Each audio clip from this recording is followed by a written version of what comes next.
Bonjour très chers internautes, je crois que par la grâce du Seigneur vous portez tous bien. C'est pour moi un plaisir, comme vous le savez, d'aborder un nouveau numéro sur notre chaîne.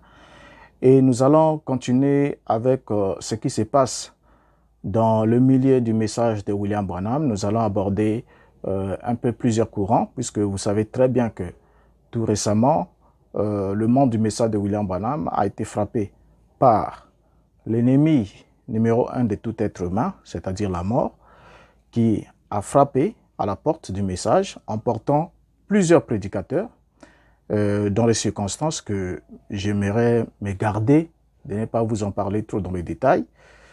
Mais ce monde a été vraiment endeuillé. Mais seulement, ce qui a fait que la mort puisse cette fois-ci attirer l'attention, bien que la mort existait toujours. Dans le monde du message, les prédicateurs n'ont pas commencé à mourir aujourd'hui. Mais cette fois-ci, les prédicateurs sont partis en série. Et ce n'était pas le moindre, ce qui avait beaucoup d'influence dans le monde du message. Alors, nous avons abordé certains points. Nous avons évoqué la mort du pasteur Léonard Baruti Kasongo. Nous avons aussi parlé de la mort de Wald Frank. Mais seulement, par rapport à la réaction de la mort de Wald Frank, depuis la date du 8 juin 2024, la branche du message du temps de la fin, qui était sous le leadership de Wald Frank, l'allemand et Wald Frank, venait de recevoir une secousse, une très forte secousse par l'annonce du décès de ce dernier.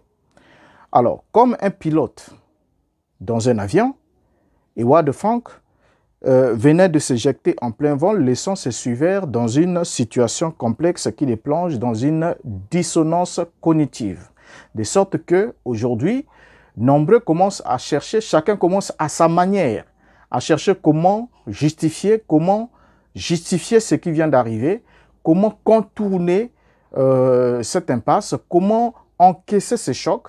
Donc, on prend un échec et on veut le transformer autrement et on veut en quelque sorte faire un recul sans vraiment dire les choses ouvertement comme quoi il y a eu échec et prendre alors les mesures qui s'imposent vis-à-vis de ces situations-là quand il s'agit d'un échec prophétique. Alors, c'est une manière, c'est d'abord pour commencer, on doit rappeler que c'était d'une manière très ferme, que les croyants du message du temps de la fin, ceux qui suivaient le courant de Wald Frank, confessaient que ce dernier était le serviteur fidèle et prudent de Matthieu chapitre 24, versets 45 à 47. Et selon aussi ses propres revendications, puisque ceux qui l'ont suivi n'ont fait que croire à ce qu'il leur a rapporté comme témoignage, comme quoi il a été appelé, il a été mandaté pour accomplir ces versets-là, qui, comme nous l'avons déjà démontré, n'avait rien à voir d'une prophétie, mais était juste une parabole de mise en garde où le Christ parlait des deux attitudes, donc d'un serviteur prudent et d'un serviteur imprudent, c'est-à-dire méchant. Et soulignons cela pour évoquer la vigilance, pour garder les disciples dans la vigilance sur les tâches qu'il va leur assigner, parce qu'il reviendra au moment où ils ne s'attendraient pas. Alors, il a donné cette parabole, mais Wald Frank l'avait repris comme étant une prophétie annonçant son ministère.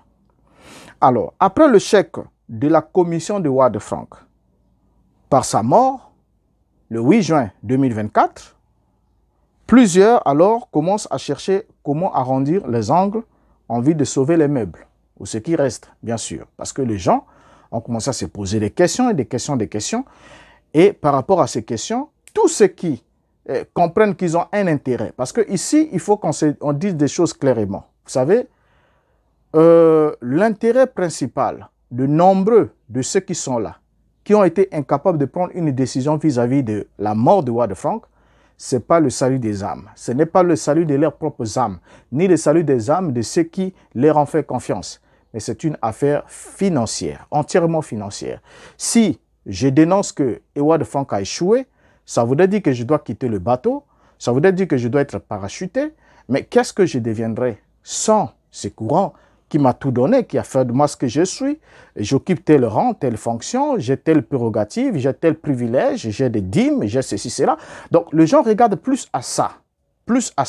Alors, comment faire pour que ces gens ne partent pas? Comment faire pour que ces mouvements ne s'arrêtent pas? Parce que vous le savez très bien avec moi que la plupart des mouvements des gourous s'éteignent, subissent des chocs ou des déchirures à la mort de leur chef. Surtout quand le leader s'était proclamé, s'était prononcé dans une certaine posture. Alors, lorsqu'il s'en va, il faut chercher à arrondir les angles, chercher à justifier, chercher à porter la responsabilité sur soi-même pour éviter que le message sombre. Je porte la responsabilité sur moi, je fais semblant, un semblant d'humilité, alors du coup, je peux sauver alors la face de tout. Mais je n'ai pas annoncé d'abord le sujet, la thématique de notre vidéo. Nous allons parler des échappatoires. Les échappatoires. Oui, c'est un sujet simple. Les échappatoires. Alors, après l'échec constaté de la commission de Ouad-Frank, le 8 juin 2024, nombreux ont commencé à arrondir les angles. Certains ont dit non, si Frank s'en est allé, il n'y a pas de souci. Le Seigneur n'est pas parti, le Seigneur est avec nous. Mais ça, on ne le savait pas avant le départ de Frank. On vient de se souvenir que le Seigneur est avec nous après que Frank soit parti. On vient de se souvenir que celui qui a commencé une bonne œuvre en nous est fidèle et c'est lui qui l'emmènera jusqu'à l'achèvement. On vient de se souvenir de tout ça. Donc ça veut dire que pendant le vivant de Frank, tous ces versets-là n'existaient plus dans l'esprit de ces prédicateurs. C'est une véritable farce. Une véritable farce. Et vous comprenez, mes chers frères et sœurs, que l'objectif, c'est juste de vous garder parce qu'en vous perdant, ils perdent le pain.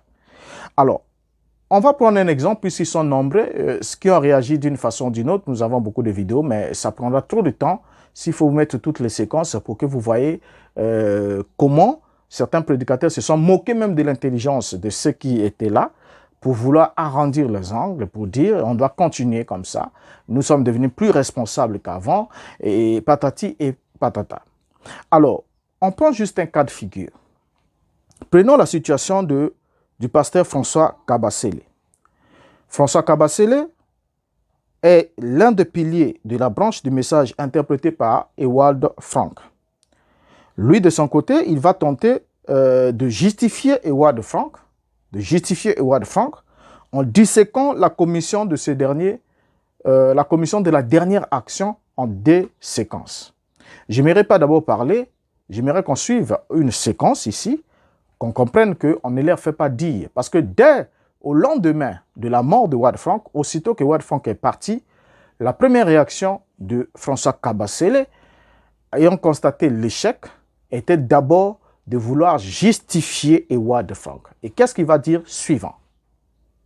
Notre frère a publié dans cette lettre circulaire, il a aussi publié dans la lettre circulaire d'avril 2017, je suis à la page avril 2017, je suis à la page 7. Au milieu de la page, ce sont les paroles du Seigneur Jésus-Christ à son serviteur Ouad-Frank. Mon serviteur, quand l'action finale commencera, je parlerai de nouveau avec toi. Alors mon esprit sera sanctifié en toi. À cette occasion, la ville des Zurich a aussi été mentionnée. Je persiste à croire que Dieu fera lui-même à la fin une œuvre brève et puissante à laquelle nous aurons part. Car le Seigneur exécutera pleinement et promptement sur la terre ce qu'il a résolu. Romains chapitre 9, verset 28. Je voudrais apporter des précisions, de l'éclaircissement sur ce que le Seigneur avait dit à son serviteur, Ewald Frank.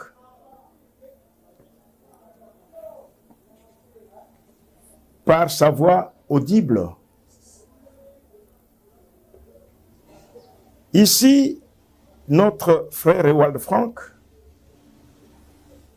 lorsque le Seigneur lui a parlé, je voudrais que vous remarquiez dans ce qui est dit, il y a une partie qui est ainsi dit le Seigneur, et il y a aussi une partie où notre frère fait un commentaire.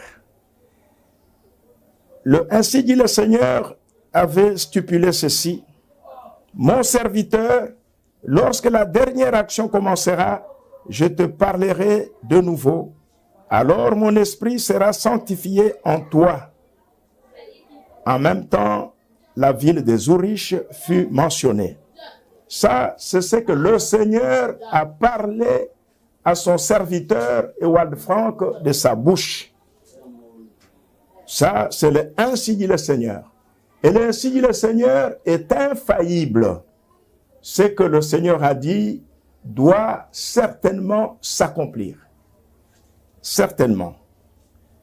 Alors, lorsque nous sommes arrivés le 8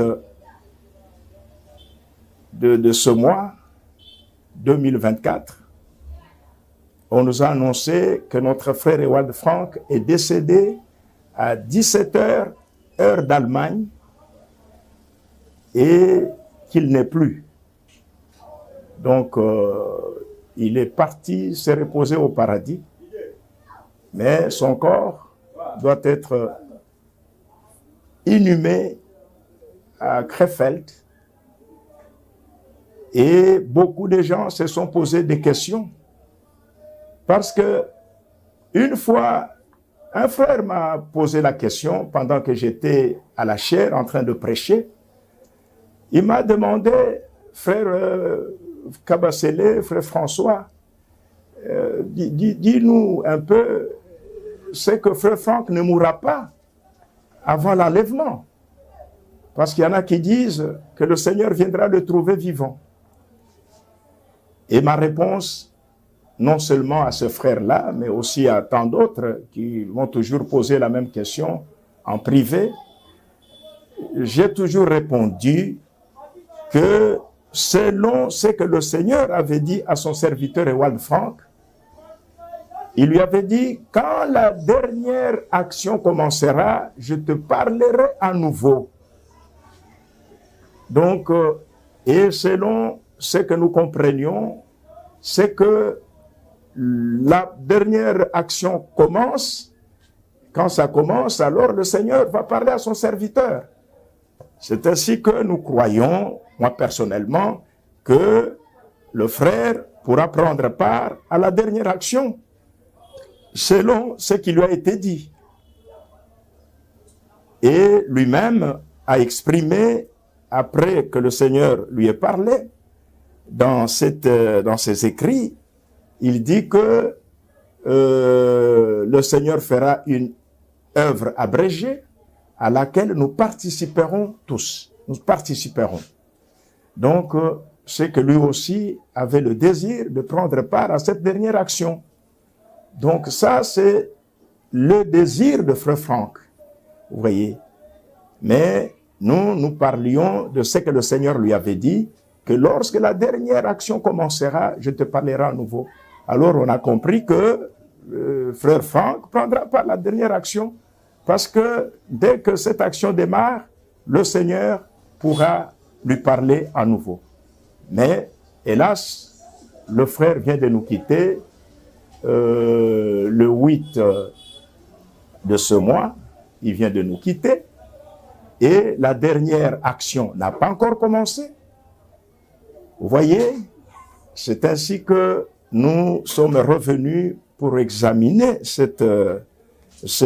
que le Seigneur a dit à son serviteur, et nous avons constaté qu'il y a le ainsi dit le Seigneur qui est infaillible, et il y a aussi la deuxième partie où le frère fait son commentaire et manifeste son désir de prendre aussi part à cette dernière action. Ce sont deux choses qu'on doit distinguer. Ce sont deux choses distinctes. Donc, mais le ainsi dit le Seigneur est infaillible. Donc, ainsi le Seigneur doit s'accomplir certainement. Vous voyez. Mais maintenant, le frère nous a quittés. Le frère est parti. Bien. Vous avez suivi avec moi la vidéo, cet extrait vidéo. C'est une longue vidéo d'autour de 18 minutes environ. Mais nous avons pris juste cet extrait pour ne pas vous ennuyer. En suivant cet extrait, nous comprenons tout. Vous comprenez ensemble avec moi que ici, il s'agit d'une fausse tentative de justification. Donc ici, le pasteur François Kabasele tente en quelque sorte de dissocier le ainsi dit le Seigneur, ce que le Seigneur aurait dit à Howard Frank, comme quoi, quand la dernière action commencera, il sanctifiera son esprit en lui. Ok? Maintenant, il veut dissocier ça et avec l'espérance de Howard Frank. Donc, Howard Frank a écouté la commission, mais Howard Frank a espéré faire partie de cette commission. Ça, c'est d'abord un justificatif. Essayons de relire ensemble avec vous ce que lui nous a lu pour que nous comprenions quelque chose. Qu'est-ce que nous lisons dans la lettre circulaire d'avril 2017? Il est bien écrit, bien notifié, « Mon serviteur, quand l'action finale commencera, je parlerai de nouveau avec toi. Alors, mon esprit sera sanctifié en toi. » À cette occasion, la ville de Zurich a aussi été mentionnée. Je persiste à croire que Dieu fera lui-même à la fin une œuvre brève et puissante à laquelle nous aurons part. Car le Seigneur exécutera pleinement et promptement sur la terre ce qu'il a résolu. Romains 9, 28. Voilà, ce qui est dit dans la lettre circulaire est clair. Et ce que aussi notre cher ami François Kabasele, le pasteur, a dit est aussi clair. Mais le problème, c'est chercher à jongler pour vouloir justifier. Or, ici, pour François Kabasele, il veut en quelque sorte écarter Howard Frank de la dernière action.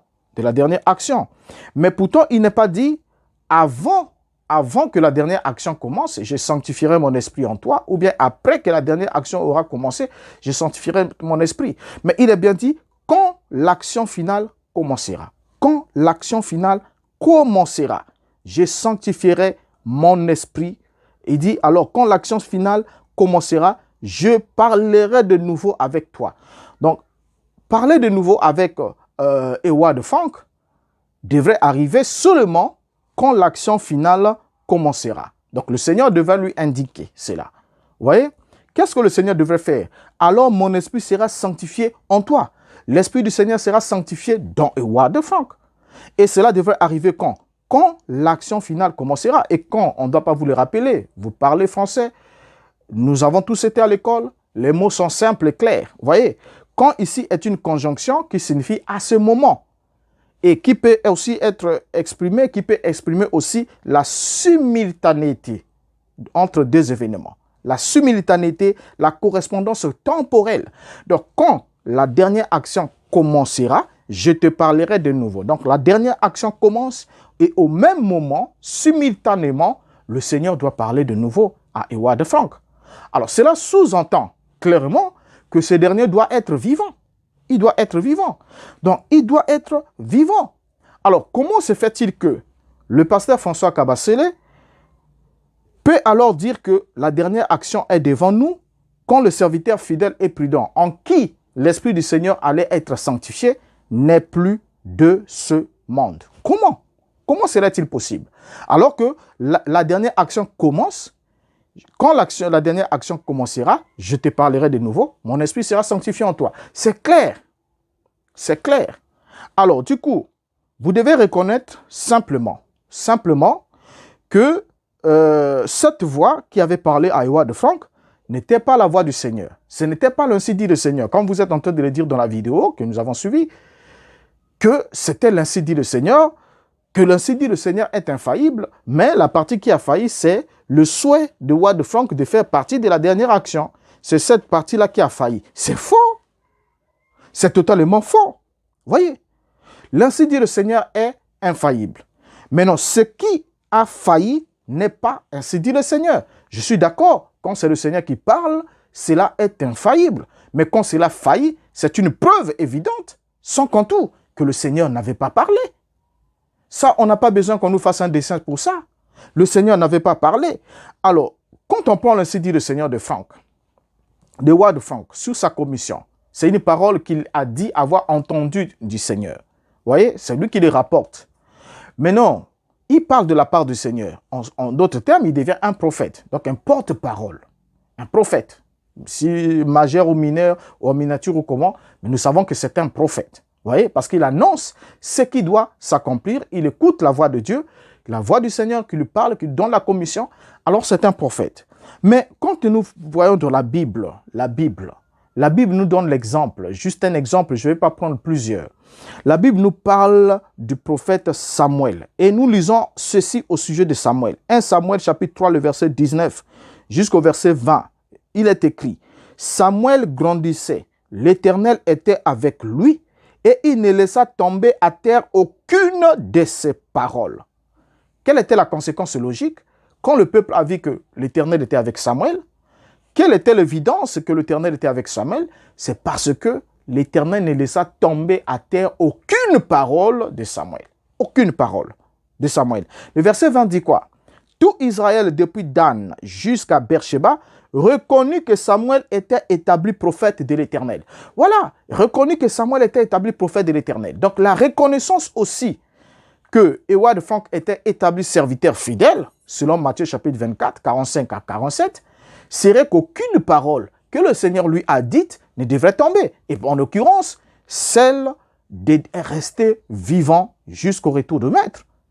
C'était une évidence. Jusqu'à ce que la dernière action commence, il doit être en vie pour que le Seigneur lui parle de nouveau. Le Seigneur est le Dieu des vivants. Dieu est le Dieu des vivants, pas le Dieu des morts. Qui lui parle de nouveau et que son esprit soit sanctifié en lui. De sorte qu'il prenne part à la dernière action. La dernière action à laquelle nous prenons tous part, tous, inclus Paul, inclus plutôt Franck. Vous voyez? Alors, donc déjà là, cela pose un souci, puisque vous n'avez pas vu l'Éternel, n'est pas laissé tomber à terre aucune parole de frère Franck. Et déjà là, l'Éternel a fait tomber à terre la commission même, la commission qui est le socle, le fondement, sur lequel repose tout le ministère de Howard Frank, vient de tomber. Et vous savez, quand le fondement s'écroule, tout le bâtiment, l'édifice tombe. Il n'y a rien à faire. On ne peut pas recoller le morceau. C'est comme un verre cassé. On ne peut pas les recoller. C'est fini. Voyez? Alors déjà là, sur ce point, vous n'avez pas vu l'Éternel ne laisser tomber à terre aucune parole de Howard Frank, puisque l'Éternel a accompli le contraire. Il a laissé tomber à terre la parole, la commission même qu'il aurait dit à Howard Frank. Alors, le pasteur Kabasele va nous dire en conclusion que selon laquelle Howard Frank devait être trouvé vivant à la venue du Seigneur, vient de leur compréhension de Matthieu chapitre 24, le verset 45 à 47. Donc, il veut dédouaner Howard Frank pour ramener la responsabilité à eux, les prédicateurs, notamment à lui. Il dit que c'est comme ça qu'ils ont compris leur compréhension de la commission de Matthieu chapitre 24, le verset 45 à 47. Effectivement, ces passages stipulent clairement et sans ambiguïté que le maître, en revenant, devait trouver le serviteur à la tâche. C'est encore un passage que vous emmenez qui vient encore vous clouer. Vous n'avez pas mal compris ces passages. Au fait, vous avez bien compris les passages. Mais seulement les passages n'étaient pas une prophétie applicable à Howard Frank. Et la preuve que ce n'était pas une prophétie applicable à lui, il est mort. Le Seigneur n'est pas rentré. Matthieu chapitre 24, le verset 46 est clair, qui est inclus, le milieu de la commission. Parce que la commission part de 45 à 47. Mais le verset 46 que vous voulez sauter est clair. Il est bien écrit. Lisons. Heureux ces serviteurs que son maître à son arrivée trouvera faisant ainsi. Le maître à son arrivée trouvera faisant ainsi. Et c'est à ce moment-là qu'il y a une béatitude qui est prononcée en vue à l'égard de ses serviteurs. Donc alors, vous voyez ensemble avec moi que, après avoir essayé de justifier la première attitude, tentative de justification de l'échec de Howard Frank par le pasteur François Kabasele. Maintenant, ayant compris que sa tentative de justification de l'échec de Howard Frank n'était pas convaincante, parce que les gens sont venus lui dire, ils ont réagi, ça ne nous a pas convaincus, ainsi de suite. Alors, ayant compris que ce n'était pas convaincante, alors notre ami va tenter un simulacre de repentir pour sauver les meubles. Vous sentez, au fait, je n'aimerais pas, vous allez dire peut-être je vais parler à sa place. Non, je ne vais pas être assez audacieux, mais je dis bien que c'est un simulacre de repentir suivant son repentir. Je suis votre frère Kabasele Chibouyi François, croyant du message biblique du temps de la fin, apporté par notre frère William Marion Branham, le prophète messager de l'âge de la Odyssée, lequel message a été publié, proclamé dans le monde entier par notre frère Ewald Frank, le serviteur fidèle et prudent, selon Matthieu 24, 45 à 47. Je prêche ce message dans la ville de Kinshasa depuis 1982. Si je me tiens devant vous pour vous parler, c'est parce que je suis l'un de ceux-là qui clamait haut et fort que frère Frank prendra part à la dernière action de Dieu dans l'église épouse. Dans ma prédication du 17 septembre 2020 sur la restitution de l'arbre de l'épouse apporté à Kinshasa, à Rigini, j'avais vraiment affirmé, après qu'une question m'ait été posée, si frère Frank, le Seigneur le trouvera vivant, j'ai vraiment apporté avec force que frère Frank ne mourra pas. Frère Frank, il prendra part à la dernière action de Dieu. Frère Frank, le Seigneur viendra le trouver vivant, en train de distribuer la nourriture spirituelle au temps convenable. Le Seigneur Jésus reviendra du vivant de frère Frank. J'ai fait toutes ces déclarations. Je le reconnais. Elles sont toutes sur cette prédication. Et même dans mes entretiens privés, j'ai tenu le même discours. J'ai soutenu la même chose. Jusqu'à ce que le 8 juin 2024, frère Frank vient de nous quitter. Frère Frank est décédé. Il a été rappelé à la maison céleste et son corps a été enseveli en attendant la résurrection. Ainsi, toutes ces déclarations que j'avais faites se sont avérées fausses et mensongères. Ainsi, je regrette beaucoup, bien que je fus sincère, mais je fus sincère dans l'erreur. Je regrette d'avoir fait toutes ces déclarations. Je regrette infiniment d'avoir sorti de mes lèvres toutes ces déclarations qui se sont avérées fausses lorsque frère Frank vient de nous quitter, vient de décéder. Ainsi, je demande pardon à tous ceux qui ont entendu ces déclarations, toutes ces fausses déclarations, toutes ces déclarations mensongères. Je regrette de tout mon cœur de les avoir sortis de mes lèvres. Et je demande pardon à tout le monde qui a entendu ces déclarations ou qui entendra ces déclarations plus tard, parce que elles sont toutes sur Internet, elles sont toutes sur WhatsApp. Vraiment que vous puissiez me pardonner. Vous demande pardon du fond du cœur à tous ceux qui nous suivent en ce moment, à tous ceux qui ont entendu cela par la voie de l'Internet, dans nos assemblées.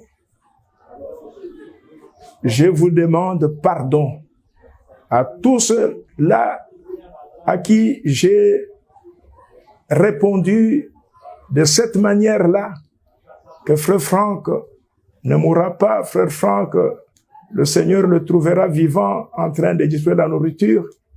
Tous ceux qui ont entendu ces paroles de ma bouche, ces paroles sont fausses. Et la preuve, c'est que Frère Franck est parti, il nous a quittés, il n'a pas pris part à la dernière action. Le Seigneur n'est pas encore venu. Et Frère Franck a été rappelé à la maison. Et comme le Seigneur le lui a dit, qu'il achèvera l'œuvre dans une grande victoire. Nous croyons cela et nous attendons cela.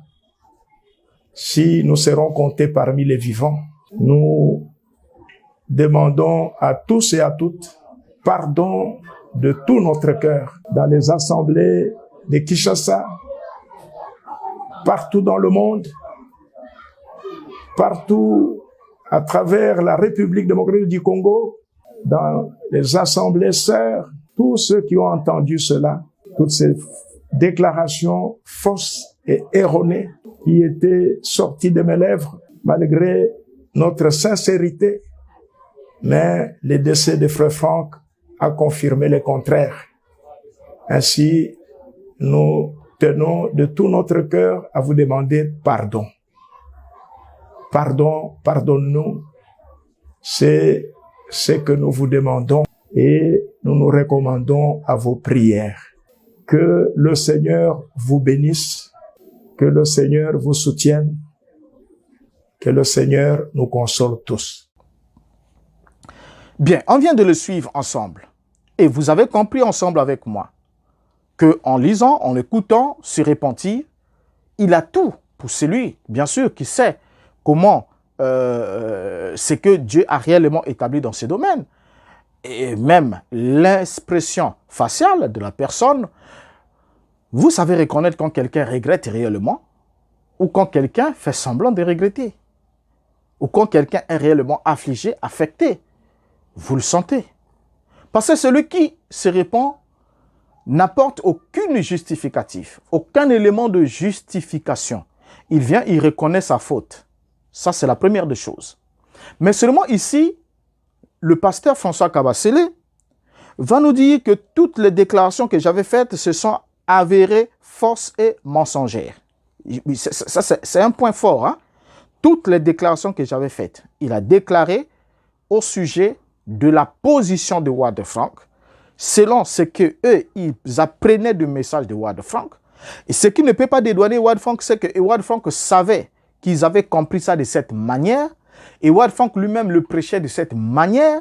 Et Howard Frank n'a jamais corrigé ça auprès de ses prédicateurs. Lorsqu'ils apprenaient que le prédicateur annonçait que c'est lui, Howard Frank, qui est le serviteur fidèle, que le Seigneur trouvera vivant quand il reviendra à sa seconde venue pour l'enlèvement. Et Howard Frank a applaudi cela. Et Howard Frank l'a prêché, l'a enseigné. Et Howard Frank n'a jamais mis un frein à cette connaissance. Et ce n'est pas aujourd'hui que le pasteur a commencé à le prêcher. Ça fait des années, des années. Donc, autour de toute une génération de gens qui ont entendu ces pasteurs prêcher. Lorsqu'il nous parle de la première fois, de quand il a prêché la résurrection de l'arbre de l'épouse à Rigini, ça ne remonte pas d'hier. Donc, durant tout le temps, le pasteur soutenait cela. Mais il vient de reconnaître ici que toutes les déclarations que j'avais faites se sont avérées fausses et mensongères. Pourquoi ces déclarations se sont avérées fausses et mensongères? Parce que la mort a eu raison de Howard Frank. Mais aussi longtemps que Howard Frank ne mourait pas, le pasteur, lui, il s'en tenait à cela. Et plus Howard Frank devenait fatigué, plus les gens dans le monde de ces courants-là commençaient à s'apprêter pour dire, puisque le Seigneur doit le trouver vivant, mais là, il commence à s'affaiblir. Ah, il faut faire attention, hein, parce qu'avant qu'il s'éteigne, là, le Seigneur va venir parce qu'il doit le trouver vivant. Mais une fois qu'il est mort, l'enlèvement n'a pas eu lieu. Jésus n'est pas venu selon toujours leur conception. Voilà, on change d'avis. Mais on change d'avis en faisant quoi? On vient reconnaître ici que tout ce qu'on a fait comme déclaration se sont avérées fausses et mensongères. Vous reconnaissez avoir alors prêché un mensonge. Vous reconnaissez alors d'avoir prêché un mensonge. Vous savez, frère, la vérité est 100%. Il n'y a pas de vérité mélangée au mensonge qui demeure la vérité. Lorsqu'il y a déjà un mélange, nous avons le mensonge tout court. C'est le terme qu'il faut dire. C'est comme le venin du serpent. Le venin du serpent contient, selon le scientifique, 80% des protéines utiles au bon fonctionnement de l'organisme humain. Mais les 20% sont ce qui cause la mort. Et le fait que dans le venin du serpent, il puisse avoir 80% des protéines ne signifie pas que nous puissions accepter d'être mordus par un serpent dangereux. Alors que nous savons que cela va modifier le pH de notre pH, toucher notre système nerveux et au fait, arrêter nos fonctions vitales et nous occasionner la mort. C'est la même chose avec un enseignement mélangé de l'hérésie, des faussetés. Or, le pasteur vient ici de faire des déclarations graves. Il reconnaît avoir prêché un mensonge. Alors, ce n'est pas vous qui avez dit cela. Ne venez pas nous dire dans votre repentir que c'est vous qui avez dit que Ward Frank ne mourrait pas, qu'il doit participer à la dernière action. Ce n'est pas vous. C'est Howard Frank lui-même qui a dit ces choses. Vous n'avez fait que redire ce que lui a déjà dit. Quand Howard Frank a dit que Josué, il a dit que Moïse était comme Branham était comme Moïse.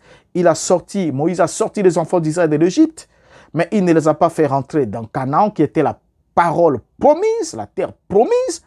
Et de même, Branham aussi a fait sortir l'Église des systèmes dénominationnels du monde, de tout ça là, de l'Odyssée, toutes ces choses-là. Mais ce n'est pas Branham de faire entrer les gens dans l'enlèvement, puisqu'il est mort avant l'enlèvement de l'Église, qui est la parole promise à l'épouse, prétendument. Vous voyez? Alors, du coup, c'est Josué qui doit prendre la relève. Et vous vous êtes prononcé. Et Howard Frank lui-même s'est présenté comme étant Josué. Josué n'est pas mort avant de faire entrer les enfants d'Israël dans la terre de Canaan, de leur partager les territoires, de les positionner dans les territoires. Vous voyez, dans le pays promis. Et c'est la commission que Howard Frank s'est accaparée, puisqu'il a pris beaucoup de types en dehors de Matthieu 24. Après, il a commencé à voyager dans toute la Bible, prenant des éléments, des extraits, des types, beaucoup de types, pour vouloir s'identifier, se tailler une place et légitimer son ministère et accroître son influence vis-à-vis de vous. Et vous avez cru à tout ça. Maintenant, aujourd'hui, vous venez nous dire que c'est vous qui avez dit non. Ne continuez pas à mentir. Au fait, on ne doit pas se repentir, on ne doit pas mentir dans une repentance. Au fait, là, ça devient une distraction. Vous voyez? On ne ment pas dans une repentance. Ce n'est pas vous qui l'avez dit, c'est Howard Frank qui l'a dit. Il l'a fait comprendre à tout le monde qu'il sera vivant. C'est lui qui conduira, qui sera à la tête des filles de ceux qui vont partir dans l'enlèvement. Parce qu'il est le serviteur fidèle, celui en qui le maître, en revenant, le trouvera en train de distribuer la nourriture. Ce n'est pas vous qui l'avez dit. Mais c'est la lecture que Howard Frank a donnée de ces textes. C'est ce que Howard Frank a toujours enseigné. Il a toujours prêché. Donc, certains de vos frères, seulement ceux qui sont dans le même courant que vous, lorsqu'ils vous entendent, ils comprennent comment votre repentance est une repentance inachevée. C'est même de la moquerie et, comme je l'ai dit plus haut, de la mascarade. Supportez-moi, mon frère. Parce que si je n'ai pas l'occasion de vous parler par ce moyen, je sais que vous me suivez, je dois en profiter parce qu'il y a des âmes, vous devez répondre. Et en plus de ça, vous oubliez que depuis le moment où vous avez commencé à soutenir cette affaire de Howard Frank, jusqu'à la date d'aujourd'hui, il y a beaucoup de gens qui sont allés de l'autre côté avec cette même conviction. Or, quand quelqu'un meurt avec une fausse conviction, ça veut dire que la personne est allée en terre. La personne a été enterrée, n'ayant pas bien compris la parole du Seigneur. Parce que la sémence qui tombe sur la bonne terre, c'est la parole qui tombe sur un cœur qui entend, qui comprend. Et c'est celui qui entend et qui comprend. Matthieu chapitre 13 est clair.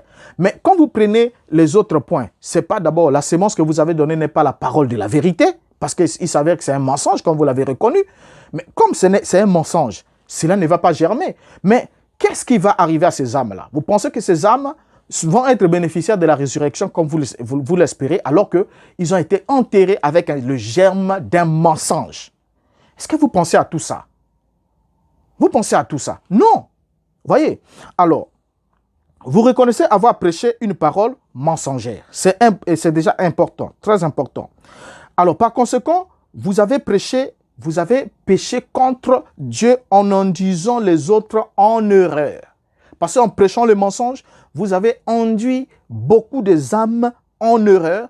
Beaucoup sont partis comme ça. Beaucoup sont allés comme ça avec cette fausse conviction que vous avez soutenue comme un lieutenant. Parce que Howard Frank n'est plus en vie. On ne peut plus lui parler puisque ça ne peut plus rien changer pour lui. Mais vous êtes encore là. Vous pouvez encore rectifier les tirs. Il n'est pas trop tard pour vous. Alors, si vous avez eu besoin de la grâce pour être sauvé, Vous avez maintenant besoin que le Seigneur vous accorde sa miséricorde. Sa miséricorde pour ne pas être détruit par le jugement de Dieu, pour avoir conduit le peuple en erreur, pour avoir enseigné le mensonge, les faussetés et des mensonges. Vous avez besoin de la miséricorde. Il faut que le Seigneur soit miséricordieux envers vous, avant qu'il le soit envers ceux qui vous suivent et qui vous écoutent. D'autres ont déjà pris de bonnes décisions, oui, mais d'autres sont encore là pour certains intérêts, comme nous l'avons dit. Ils sont obligés d'être là. Parce que si je ne suis pas là, je ne mangerai plus, je ne dormirai plus, je perdrai tel privilège. Et je dois être là. Alors, au fait, on démontre qu'on ne connaît pas la valeur de son âme. On ne connaît pas le sens de la vie.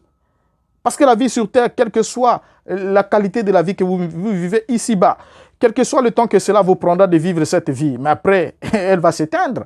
Mais qu'en est-il de la destinée de votre âme? C'est ça qui est plus important. Oui, c'est ça qui est plus important.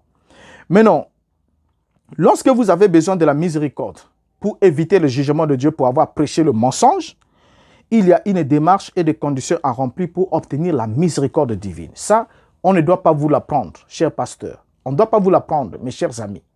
La miséricorde a un principe. Dieu a tout établi dans sa parole. Lorsque vous vous interrogez, Dieu vous répond par sa parole. C'est clair. Vous voyez?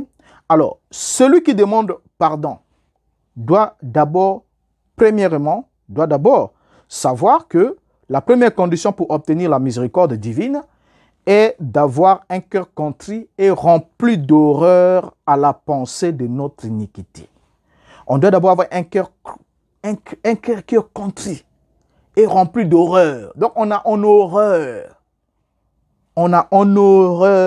la pensée même de notre iniquité. Comment en suis-je arrivé là? Comment? On a en horreur. Au fait, ça vous enlève même le sommeil. Comme disait Jérémie, mes os tremblent dedans de moi. Je suis comme un homme ivre à cause de l'Éternel et à cause de ses saintes paroles. Donc, c'est d'abord ça. C'est d'abord ça, la première des choses. On ne doit pas vous l'apprendre. Le chemin qui mène à la miséricorde est entre deux bornes. C'est qu'on doit souligner encore. Il y a d'abord quoi? L'aveu de la faute.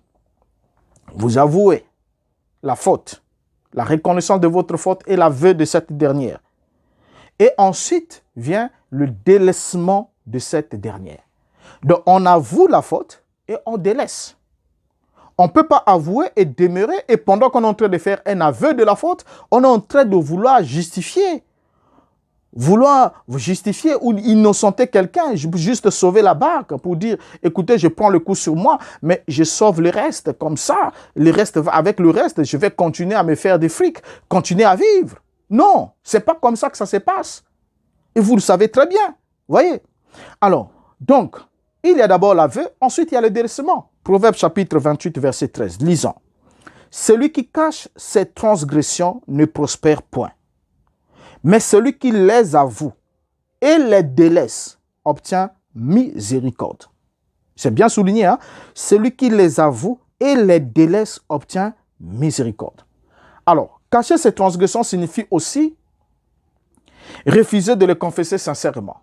Quand je refuse de confesser sincèrement, je cache. Hein? Achan avait caché ses transgressions dans sa maison. Vous voyez? Alors, cacher ses transgressions ne vous fait pas prospérer dans votre relation avec le Seigneur.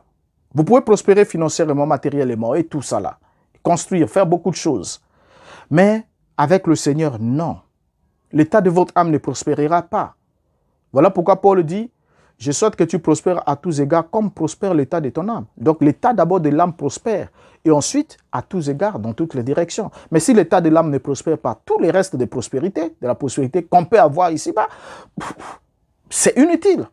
En fait, ça ne nous servira pas. Pour un temps, oui. Mais après, qu'est-ce que ça nous donnera? Absolument rien. Donc déjà là, c'est ce que nous devons souligner. N'oublions pas que les hommes cachent leurs péchés par la honte. On va le souligner.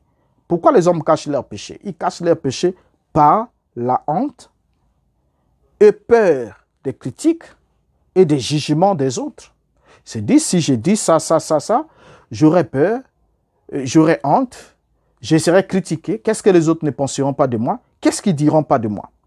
Or, la peur de jugement des autres enfante ce qu'on appelle le pharisaïsme et l'hypocrisie. Pourquoi on devient pharisien et hypocrite? C'est parce qu'on a peur du jugement des hommes. On a peur du regard des autres. Qu'est-ce que les autres diront de moi? Qu'est-ce qu'on dira de moi?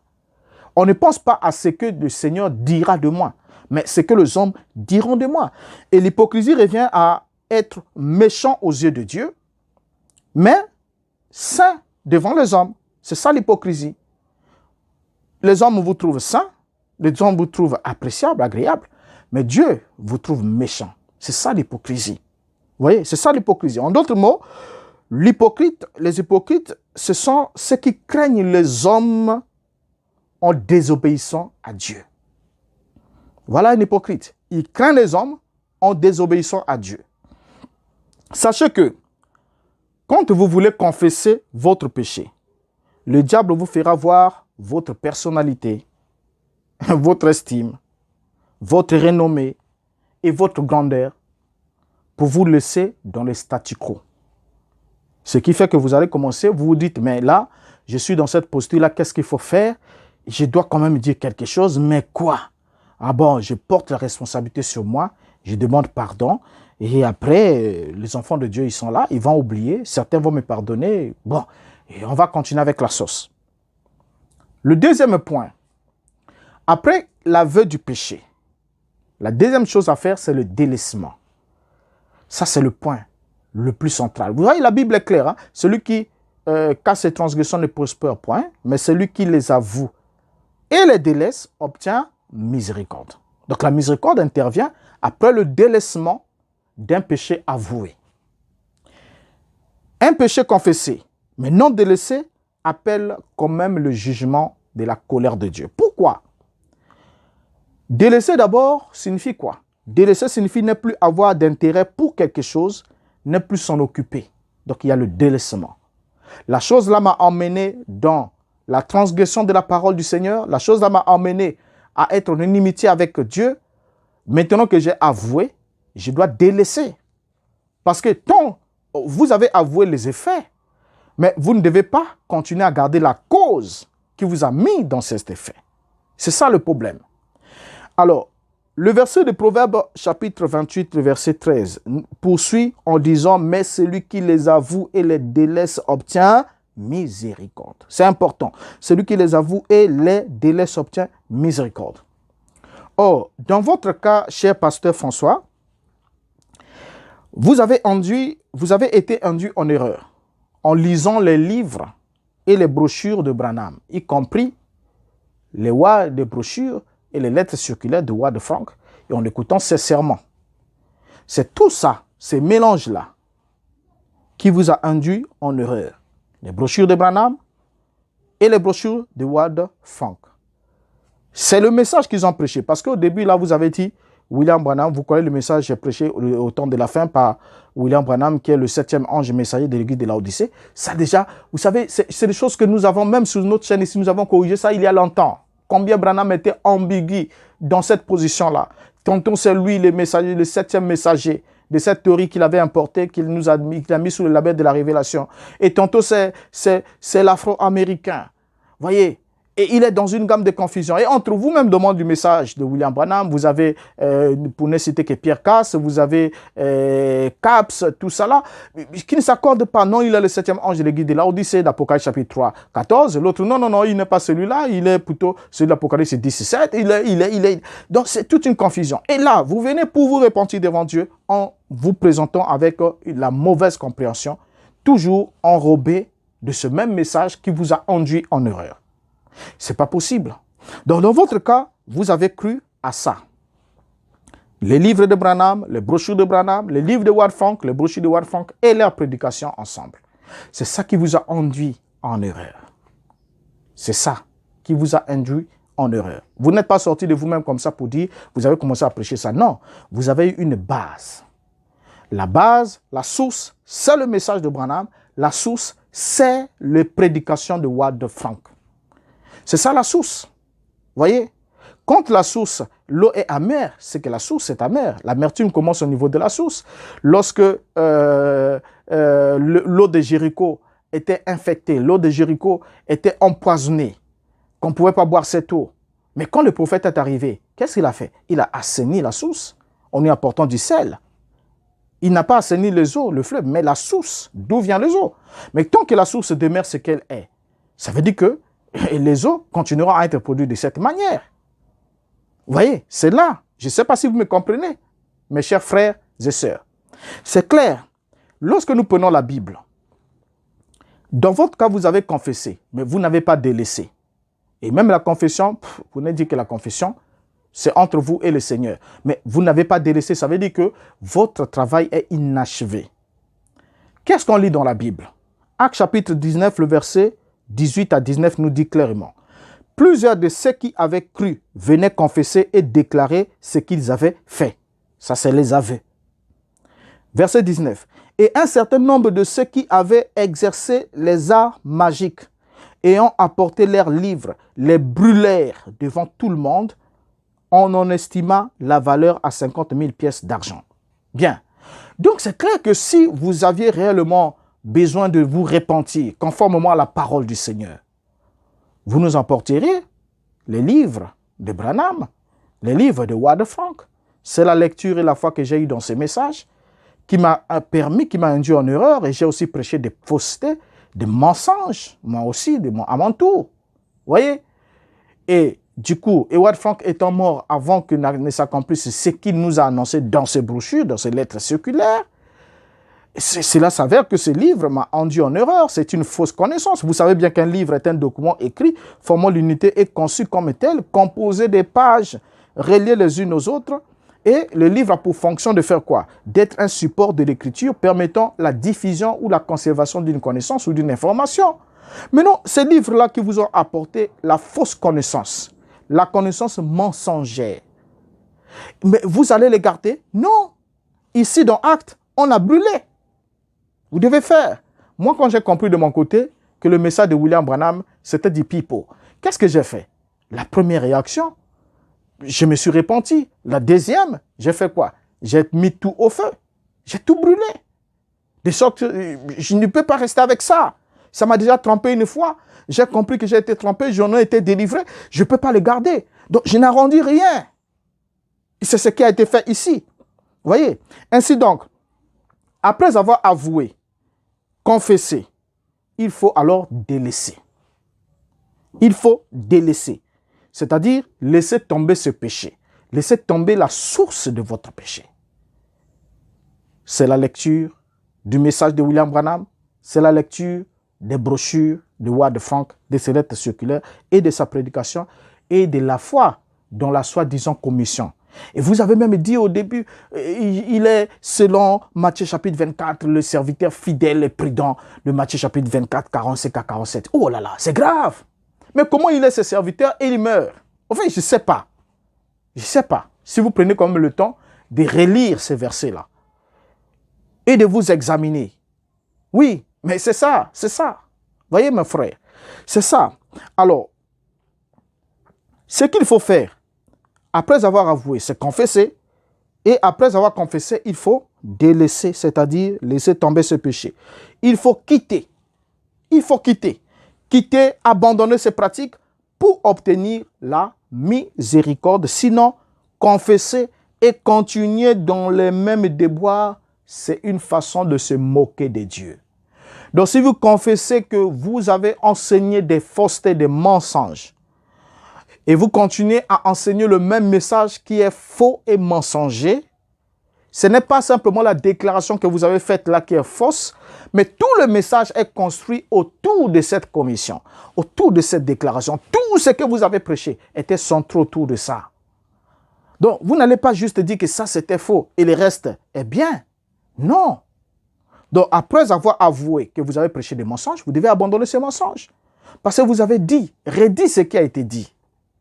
Quand vous dites frère Branham dit, frère Frank dit, vous dites ce qui a été. Vous ne faites que redire. Et du coup, si cela vous a plongé en erreur, c'est la source de votre péché. Vous avouez, vous délaissez, vous quittez, vous abandonnez. Si vous demeurez, c'est une façon de se moquer de Dieu. C'est une façon de se moquer de Dieu. Vous savez bien comment Dieu traite le moqueur. Ça, vous le savez très bien. Le Dieu juste et saint, comment il traite le moqueur. Bien que nous sommes dans un temps où les moqueurs sont nombreux, mais comment il traite les moqueurs? Il est patient. Il sait quand gérer la situation. Vous voyez? Alors, le fait pour Howard Frank d'être mort avant la dernière action prouve que son message est une parole que l'Éternel n'a point dite. C'est une parole que l'Éternel n'a point dite. Son message tout entier. Parce que tout son message repose sur cette commission. Et quand vous enlevez la mauvaise compréhension qu'il avait, le mensonge qu'il a dit au sujet de cette commission de Matthieu 24, tous les restes du message de Howard Frank tombent par la mort. C'est fini. La mort est venue booster tout ça dehors. La mort a eu raison de lui. Mais si c'est le même Dieu qui avait dit à Siméon, tu ne mourras point, avant que des yeux aient vu le Christ du Seigneur, ce même Dieu devait prendre soin de Howard Frank. Parce qu'il est omniscient. Il savait qu'au moment où j'établis les serviteurs fidèles et prudents, sa durée de vie est des temps, parce qu'il connaît le nombre de jours qui nous sont alloués à tous. Mais dans la commission, j'avais dit temps. Et selon mon programme, c'est dans tel intervalle de temps que je dois venir. Lui, il doit rester vivant jusqu'à ce que moi je vienne pour confirmer ce que je lui avais dit. C'est ça. Mais une fois que le Seigneur le laisse mourir, et aujourd'hui on commence à entendre les gens vous dire, paix à son âme, il est rentré dans le paradis céleste, il est allé se reposer, il attend que le Seigneur viendra et ressuscitera. C'est une véritable blague. Siméon a dit, mes yeux envient ton salut, laisse-moi me reposer en paix. Il n'y a pas de repos paisible pour celui qui meurt en faux prophète. Non, mes frères, il n'y a pas de repos paisible. Il n'y a pas de repos paisible pour celui qui meurt en faux prophète. Donc, c'est une parole que l'Éternel n'a point dite.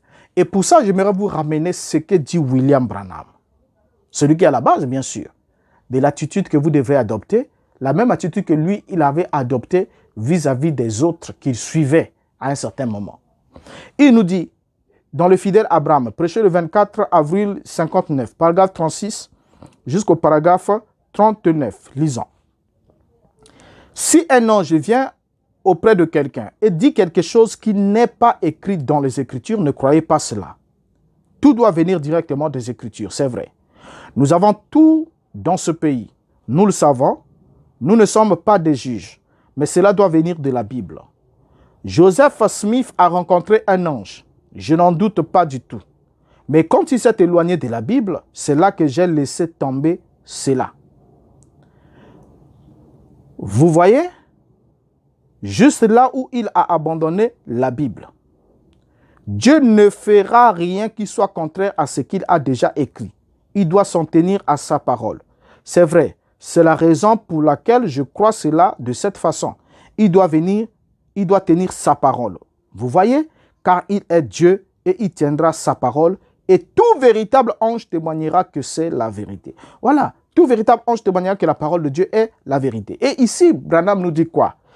J'ai aimé cette déclaration. Il dit, Joseph Smith a rencontré un ange, je n'en doute pas du tout, mais quand il s'est éloigné de la Bible, c'est là que je l'ai laissé tomber. J'ai laissé tomber cela. Vous voyez, juste là où il a abandonné la Bible. Voilà. Donc, vous aussi de votre côté, ayant compris que Howard Frank, dans l'interprétation de la commission, il avait abandonné la Bible. Parce que la Bible ne dit pas ce que lui il a dit. La Bible ne parlait pas de lui. Mais il s'est immiscé là, il a voulu s'introduire. Il a fait une revendication d'un verset qui n'était pas une prophétie. Et maintenant là, que vous avez compris que ce qu'il a enseigné ne venait pas de la Bible, l'attitude qu'avait Branham, c'était de faire quoi? De laisser tomber cela. Donc vous devez laisser tomber le message de Howard Frank. Moi, quand j'ai suivi, au début, on a dit repentir de pasteur François Kabasele. J'ai dit, oh, béni soit le Seigneur. Béni soit le Seigneur. Et j'attendais voir comment, après l'aveu que vous avez prêché la fausseté, comment vous allez prendre la brochure, la photo de colonne de farce, tout ça là, et mettre le feu dessus, brûler. Voyez, comment vous allez le faire? Ou comment, en fait, j'attendais cela. Le témoignage direct, comme quoi vous avez compris que c'est faux, vous abandonnez. Mais non, ça a été le contraire. Mais non, pour continuer, que nous dit Branham encore? Un autre exemple que Branham donne sur la non-réalisation d'une prophétie. Quelle est l'attitude qu'on doit avoir vis-à-vis d'une prophétie qui a échoué ou d'un prophète qui a échoué? Dans la prédication « Réveillez Jésus », prêchée le 17 janvier 63, paragraphe 45 à 48. Lisons attentivement Branham. Il dit quoi? Par conséquent, Jérémie a dit « Anania, Amen. Que l'Éternel accorde que tes paroles s'accomplissent. Mais attends une minute, souvenons-nous qu'il y a eu des prophètes avant nous. Et quand un prophète prophétisait, on le reconnaissait. On reconnaît un prophète par l'accomplissement de sa prophétie. Je vois des amis indiens assis ici. Je lisais leur histoire il y a quelque temps, au début du christianisme chez les Indiens. Et ils devraient suivre des gibiers pour vivre.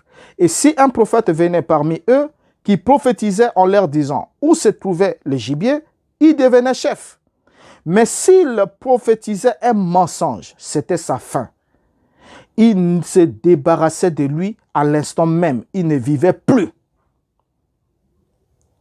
Eh bien, c'est sur cette même base que Dieu agissait.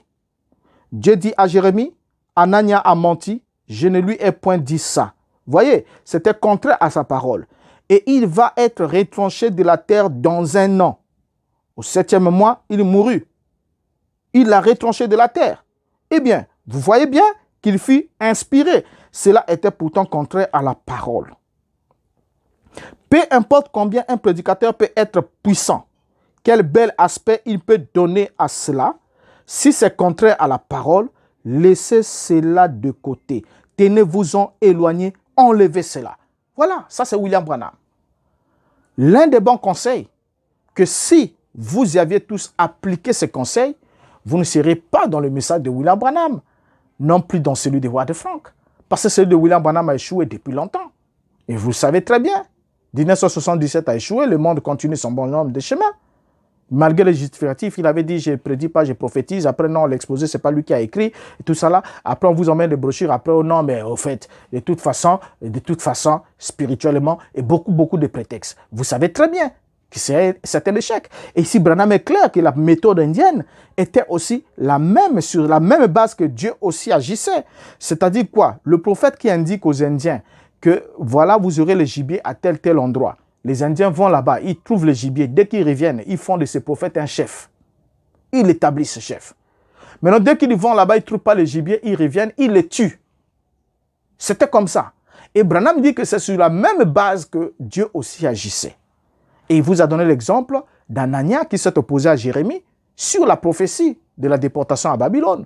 Et comment Dieu a mis fin, a tué Anania, le faux prophète, avant la réalisation de la prophétie, pour qu'il ne voit pas le délai qu'il a même donné. Voyez? Donc c'est comme ça. C'est comme ça, mes frères. Alors, on va terminer. Je crois que je vous ai pris assez de votre temps. Comprenez ensemble avec moi, mon frère, que c'est par amour que je vous parle. Bien que je peux utiliser les termes durs, mais il faut quelquefois donner une fessée à un bébé qui ne veut pas crier pour que vous vous réveillez. Vous vous réveillez. Deutéronome chapitre 18, verset 22 est clair. Vous ne pouvez pas les soustraire de la Bible. Quand ce que dira le prophète n'aura pas lieu et n'arrivera pas, ce sera une parole que l'Éternel n'aura point dite. C'est par audace que ce prophète l'aura dite. N'aie pas peur de lui. Voilà. Donc, vous ne devez pas avoir peur de Ward Frank. D'abord, il est allé de l'autre côté. Vous ne devez pas avoir peur. Parce que si vous avez peur de lui, ou frères, sœurs qui me suivez, vous avez peur d'un pasteur ou d'un prédicateur qui que ce soit, qui vous a prêché des mensonges et qui vient ici vous dire que ce que j'ai prêché, c'est avéré faux. Mais après, il va continuer à prêcher. Il nous avait prêché avec le même esprit. C'est l'esprit, non? Pendant qu'il prêchait, il était dans l'esprit. Or, Paul dit notre prédication est basée ni sur l'erreur, ni sur des motifs impurs, ni sur la fraude. C'est Paul qui le dit. Donc, les 3 choses qu'on ne doit pas trouver dans un prédicateur inspiré, rempli du Saint-Esprit, c'est de prêcher l'erreur. Non. La prédication. Enfin, l'erreur dans la vie courante, vous pouvez en commettre, vous êtes humain. Vous commettez, vous réparez. Mais prêcher une erreur pendant des années, prêcher des mensonges pendant des années, après vous revenez comme ça, et du bout en blanc, vous voulez continuer à prêcher. Cette fois-ci, qu'est-ce que nous garantit que ce que vous allez dire par la suite n'est pas une erreur? Aussi longtemps, vous êtes toujours sur la même base. Vous savez, frère, ça, on ne doit pas vous l'apprendre. Lorsque quelqu'un se noie dans une rivière ou dans une piscine, la personne se noie dans l'eau, il y a 2 opérations à faire pour sauver la personne qui s'est noyée. La première des choses, c'est de sortir la personne de l'eau. Donc, la première des choses qu'on doit faire avec vous, mes frères et sœurs qui avaient suivi Ward Frank, prédicateur comme brebis, c'est d'abord que vous sortez d'abord de là. On vous sort d'abord de l'eau. On vous sort de ces messages mensongers. Et la deuxième des choses à faire, c'est de sortir l'eau de l'homme. Je ne vais pas vous apprendre ça. On doit évacuer l'eau de l'homme pour que la respiration vienne. Parce que les poumons sont remplis d'eau, ainsi de suite. On doit sortir l'eau de l'homme. Par des massages cardiaques, tout ça là, beaucoup d'autres procédés de secours. Et une fois que l'eau est sortie de l'homme, l'homme peut reprendre la vie. Donc, on doit vous sortir du message de William Branham, de Wade Frank, et ensuite, on doit enlever les messages de vous, en vous donnant la vérité. C'est amer, c'est difficile, mais c'est ça le prix à payer. Il a le prix à payer en toutes choses. C'est doux, c'est amer, c'est ça la vérité. Doux dans la bouche, amer dans les entrailles, c'est comme ça. Lorsque la prophétie vient, c'est comme ça. C'est maintenant le temps de l'amertume, le temps où vos entrailles sont en train de bouillonner, vous comprenez que vous avez été mené en bateau. Vous avez été mené en bateau et induit en erreur. Vous avez induit d'autres en erreur. Vous confessez aujourd'hui que vous étiez en erreur. Vous confessez aujourd'hui que vous avez prêché des mensonges. Maintenant, arrêtez de continuer à prêcher ces mêmes mensonges. Arrêtez. Et attendez-vous au Seigneur qui vous a appelé au ministère. Les dons, les appels sont sans repentir.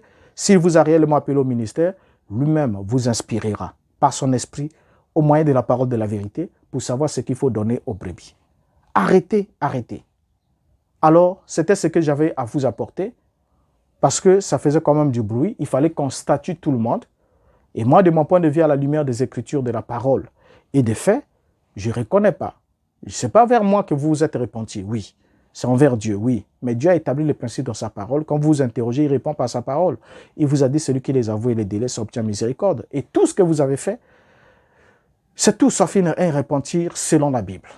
Je vous dis au revoir, mes chers frères et sœurs. Nous continuerons avec d'autres sujets sur notre chaîne. Ne manquez pas de vous abonner si ce n'est pas encore fait. Ne manquez pas aussi de partager la vidéo. Laissez-nous aussi un commentaire de votre réaction. Positif comme négatif, nous vous lirons. Nous serons toujours ravis de vous savoir là. Aimez, si vous avez aimé la vidéo, mettez un like. Ça permettra qu'elle soit divulguée aussi à beaucoup d'autres et qu'elle atteigne beaucoup de personnes, puisqu'il y a une âme à sauver quelque part. Et ma prière est que cette âme soit vous. Je vous dis au revoir, à la prochaine. C'était votre frère Renaud Boris Mbota. Merci.